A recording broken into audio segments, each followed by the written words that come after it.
I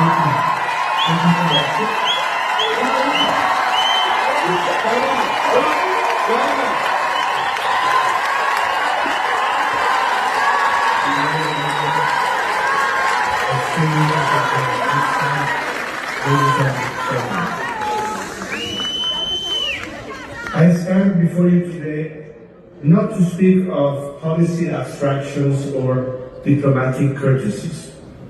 I stand before you to speak of a people, a great, ancient, and proud people, who at mortal cost are fighting for freedom. What is unfolding across Iran is not simply a political dispute. It is not a contest between factions within a system. It is something far more fundamental. A national reckoning between a civilization and a ruthless regime that has occupied it for nearly half a century. Since inception, the Islamic Republic has not behaved as a state among states.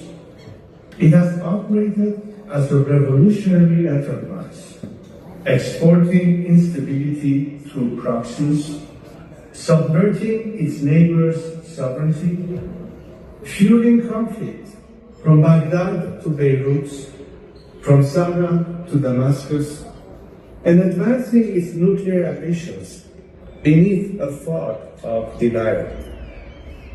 It has not sought a place in the community of nations.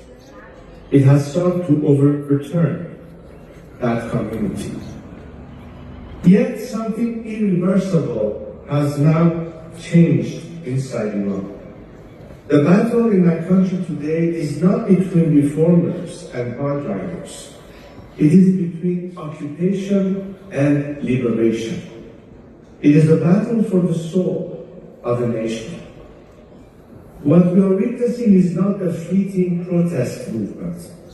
It is a generational revolt, the most profound uprising in Iran since 1979, uniting workers and students, women and minorities, professionals and poets, and yes, even elements within the state apparatus itself.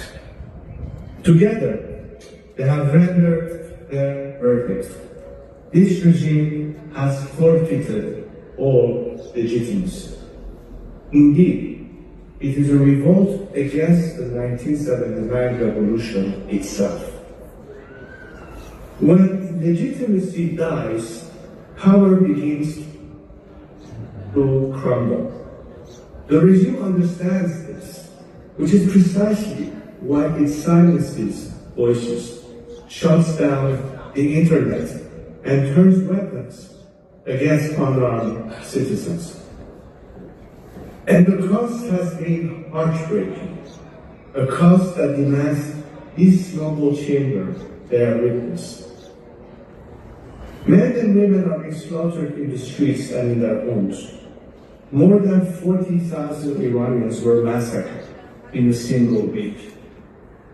The regime's operatives hunted wounded protesters in hospitals and executed them in cold blood. Bodies were collected by dump trucks. Families were forced to search through rows of unmarked body bags. 14,000. The number is almost too large to comprehend, too abstract. It allows too many in the outside world to look at it like mere statistic. So let me tell you some of their names and stories. Consider Hamid Pahlavi, the 30-year-old firefighter from Mashhad, who spent his final moments carrying wounded protesters to safety, only to be shot dead by regime forces for the crime of saving lives. Think of Sinan Kazemi, 22-year-old.